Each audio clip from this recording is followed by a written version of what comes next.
Hello, hello, welcome, welcome. My name is Preston Jacobs. I live in Santo Domingo, though not for much longer. Thank Christ. Um, I am. Hello, Carmine. You're here as well. No, this is a Carmine AI. Ah, Preston fuck. is using Claude, and it is generating Carmine's voice. Carmine is actually at a Euphoria watch party a couple blocks down the street, Yeah, your and Euphoria watch parties are kind of. I mean, I haven't seen a single episode of Euphoria. I don't know what it's about. I hear it was about like fucking dads or something. But like I don't know. I just skipped through the whole episode until Sydney Sweeney gets naked, so I also don't know. Um, no repeating intro. Well, yeah. So this evening I wanted to discuss the idea of the Winds of Winter being split. And as much as many people think that this is a good idea, and it may be, and as much as people think that, well, this is an inevitable thing, eventually we're going to get at least the first half or a half of the Winds of Winter. I'd like to pour some cold water on it, and I don't mean half of it in the sense of like George finishes it and they cut the book in two, kind of like the European. I don't know if you guys have ever seen the European versions of like the UK version of A Storm of Swords, which is in two separate books. Or if you buy in Germany or France, they might cut up the books in different fashions. So there is a discussion of if the Winds of Winter were complete, they would publish it in two volumes. I'm not talking that. I'm talking that because it is not finished, can Winds of Winter be chopped in some fashion in order for us to at least get half of the product, because we don't really think the second half is going to happen. And so the reason I'm pouring water on this is cold water on this is that you have to consider how George and where George's progress is on the Winds of Winter, and whether a split would be possible. So let's first talk about not the chronological split, but let's talk about if the Winds of Winter could be split in a Feast for Crows, a Dance with Dragons fashion. That if you could cut it, as we say, in a more vertical sense, and perhaps the same situation. You have the internal story and the external story. I'm going to say internal story meaning like the south of Westeros plus maybe Arya, and the external story being Dany, Tyrion, Jon, Bran, like north of the of the wall, and Dany, Essos kind of idea. So you have an external story and an internal story. So is this really possible for the Winds of Winter? So what we know with George right now is that George claims that he has 1,100 manuscript pages, but he's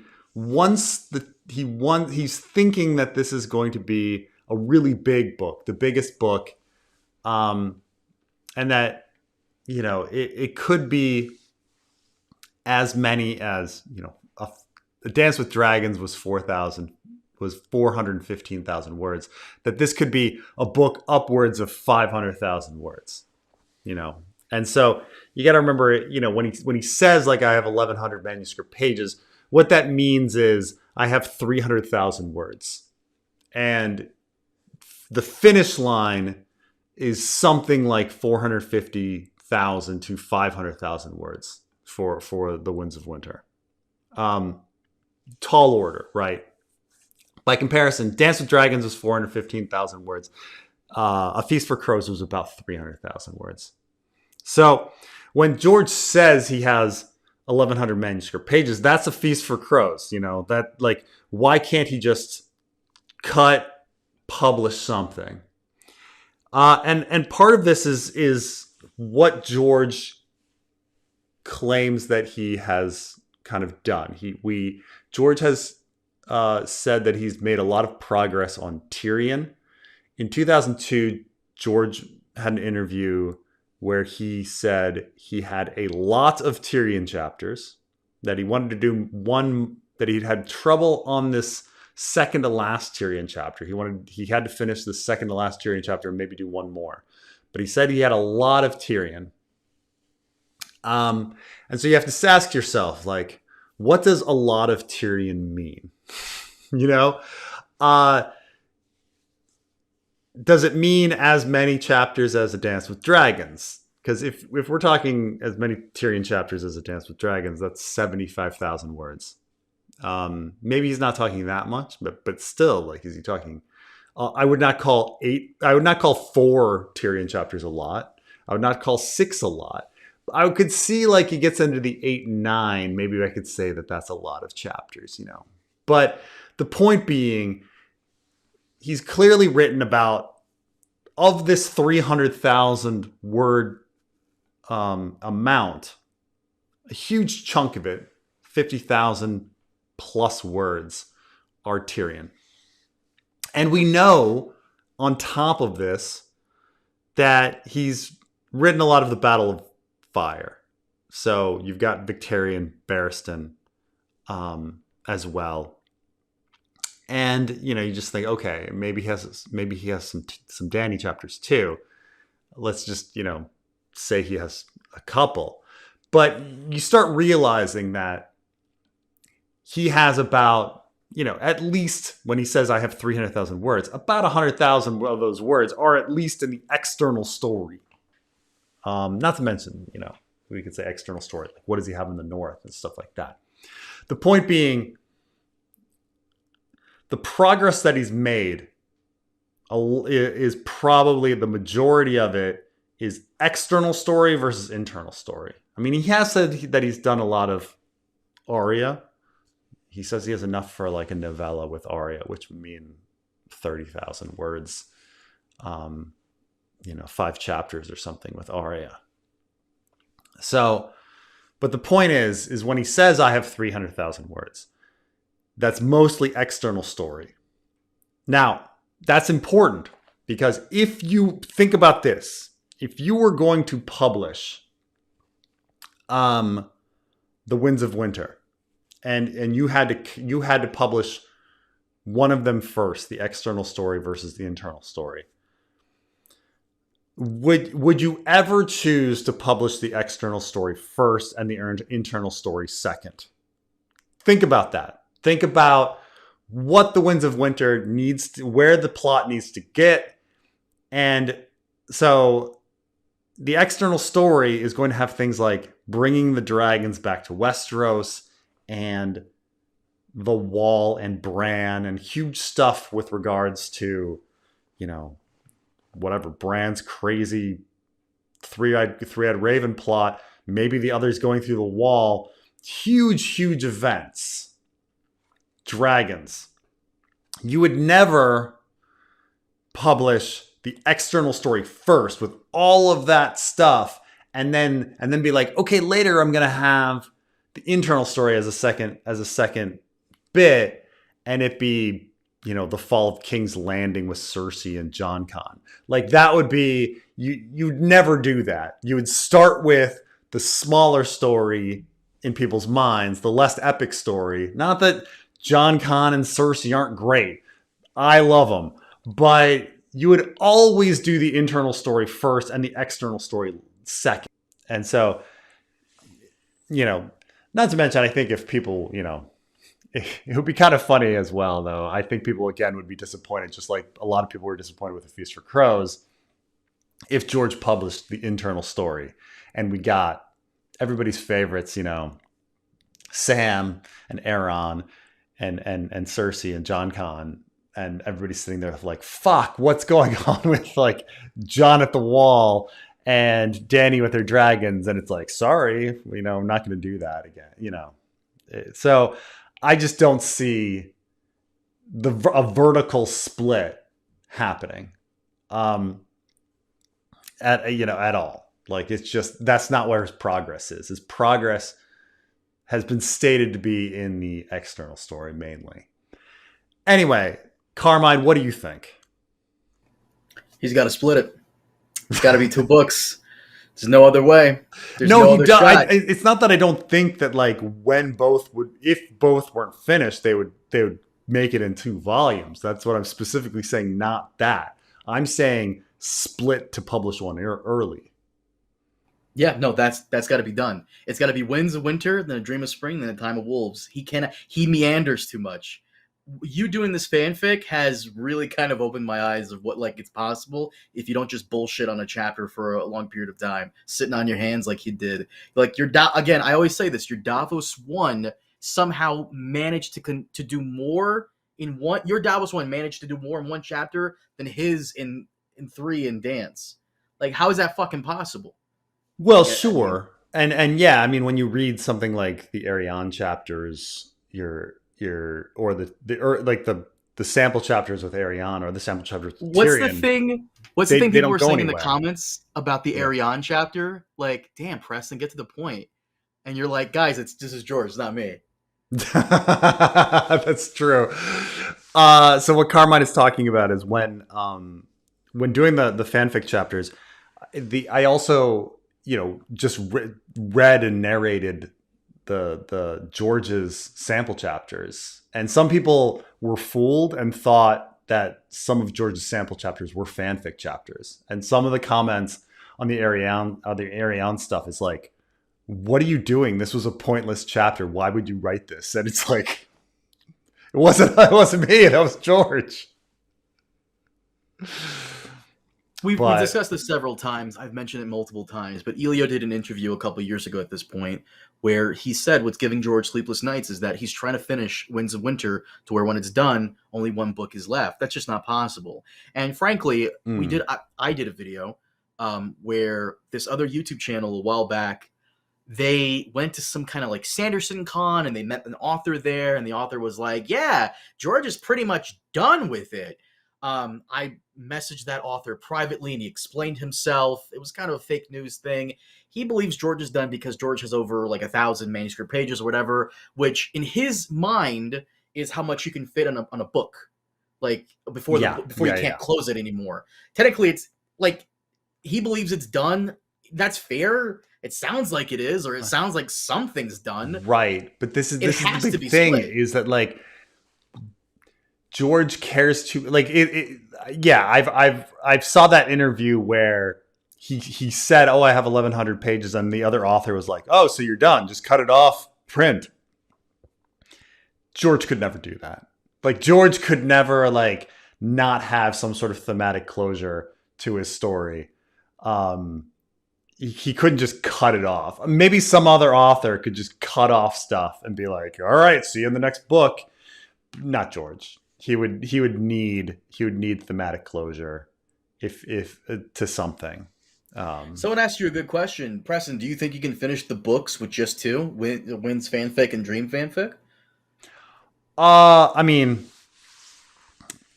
if you mean, like, do you think I can fit the story in? Yes. Am I capable? And because of, like, time and people's interest and the team of people I have working with me, and if it's all going to stay together, I don't know. But that's the harder part. But when I say, like, oh, can I like, plot wise, do we think I can fit it all in? Yes, I think I can. Like, plot wise. I mean, the goal with Winds of Winter fanfic is to get all of the characters to Westeros and south of the Wall, and close all of those plot lines, and have everybody in Westeros south of the Wall. And I think that's on track. I think that's, and so then the question is, after that, okay, you got the Dance of the Dragons with Dany versus Aegon, and you got, like, the Others Invasion and stuff like that. And yeah, I think that's completely capable. I think that's absolutely doable. And I think it's mainly because I think it's very doable because I think the Others invasion, how interesting can you really make that when no one's talking to the others and there's no politics with the others? It's just the others coming, right? I think that can be very fast. I mean, the show was extremely fast with the Others invasion, right? Like, like they did the Others invasion in 3 episodes. What was it? So I think story-wise, it's very doable to have it. But George, he likes to be there in the moment and write and meander, and that's his thing. And I don't think that writing style can cut it. But it is possible. I think it's certainly possible. Some people say it's funny because some people, like, there's some discussions about, can how many chapters can the story fit in a various book? And some people point out that, like, a Game of Thrones had a lot of chapters and they were really short and the plot just kept moving. And if that's George's writing style, it can be done. But the problem is that's no longer George's writing style. Like, that was his writing style in 1996. He's A Feast for Crows and A Dance with Dragons is very different. It's a very different writing style, much longer chapters. And it's probably going to be different now. He's a different person than he was 15 years ago. At this point, it's going to be different. His writing style will probably surprise us. Maybe it'll be back to form. Maybe it'll be worse, and he'll meander even more. Yeah, I mean, the other thing, it's hard to say. Like, the last writing we saw was writing he's done in 2011. We have no idea what his writing. Technically, it was for something relating to Fire and Blood. He wrote a couple of things there and just added some shit. I suppose there's Fire and Blood stuff, but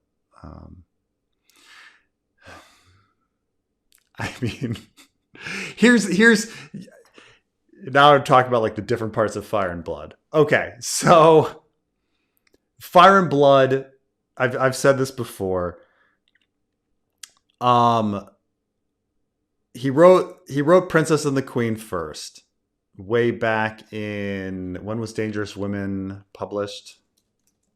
Not long after A Dance with Dragons, but Dangerous Women anthology was published in 2013. So a couple years after, a year and a half, because he's writing in during 2013 or even a little bit before. But Princess and the Queen is written a little bit after Dance, and then Rogue Prince is the next year.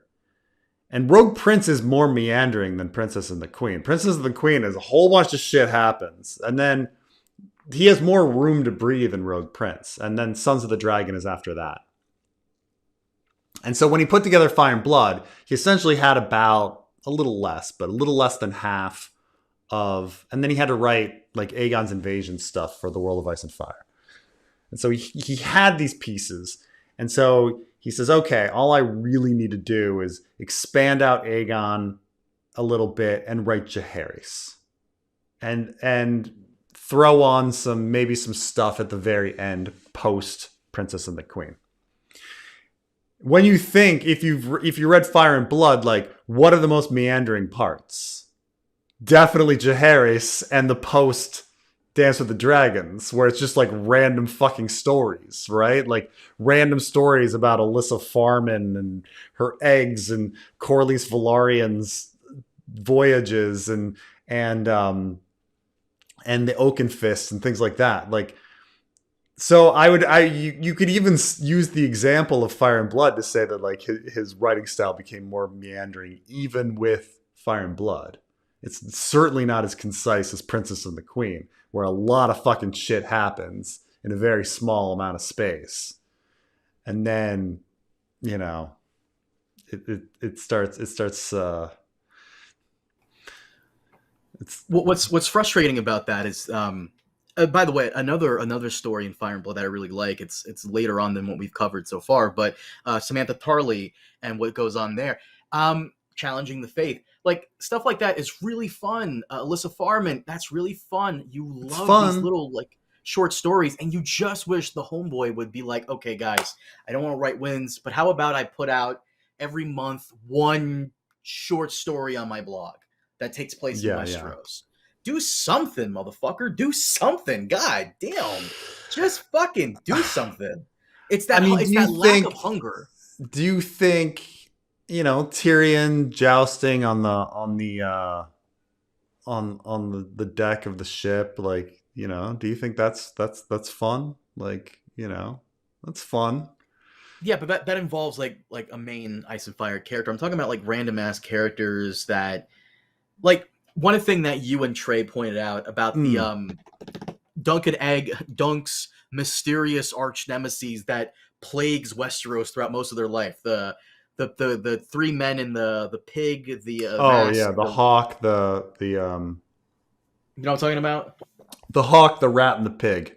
Right. Like, what's going on there? Whatever happened there? Let's find out more. How about a short story with that? Maybe, I don't know, God forbid, another fucking Duncan Egg story. Something. And we've gotten nothing. We discussed this briefly on this Mm. recording we did last week or a couple of days ago. I'm going to put it out. Let me go to his Not a Blog just to check. There's nothing here.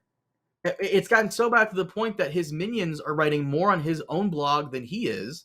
And they're also, for some reason, having their own profile pictures uploaded on there to let you know that they're the ones writing. I don't give a fuck about Yeah, that. yeah, This message was brought yeah. to you by the minions of Fever River. That's enough to know that George's not doing anything. He's either super It's busy writing or he's well, ordering I DoorDash. suppose Something's happening. with the blog, it's hard to he can't win because some people, when he posts on the blog a lot, people are like, why are you wasting your time writing on this blog when you should be writing the Winds of Winter? And then when he doesn't post on the blog, people are like, fuck, now he's not even writing on the blog. No, Like, there's a bit of now his no, writing no, is no. just There's a come bit to of a stop. nuance. There's a bit of nuance. There are moments where I'm like, I expect to hear from him. For example, Duncan Egg is over. Where's your Yeah. fucking review? I'm surprised. Uh, I'm surprised nothing on Duncan Egg. Nothing. Nothing Feast for on Crows, AI scandal. Nothing on that. Not even saying like, yeah, I saw it. I'm really happy with it. House of the yeah. Dragon season 3 is a month away, bro. Where's your fucking excitement for that? Aren't you gonna promote that? You're still under contract, right? Yeah. Oh, by the way, someone was asking me in my server if George renewed his contract with HBO because he actually did talk about this briefly back in 2021. No talk on the renewing of the contract. So Hmm. at least he kept us updated with the series. Now it's just Yeah, yeah. dick and ball. Like, what do you got? Like, I mean, I imagine you'd think or hope that the Mad King opening and him like going to the theater or something, because he has to go to the opening, right? He has to go to the premiere. ugh, you fucking So talk to me about that fucking play. you think at least he would have some sort of story about, oh, I went to England and I went to the show and it was a great time and stuff like that, and have some pictures. You'd think at least that. I'm very surprised there wasn't anything on Duncan Egg. You know what? You know what? You're probably right. He might go to the fucking premiere of the Game of Thrones play just so he can fucking stand there and tell more New Jersey Bayonne stories. We've not like we've heard that enough.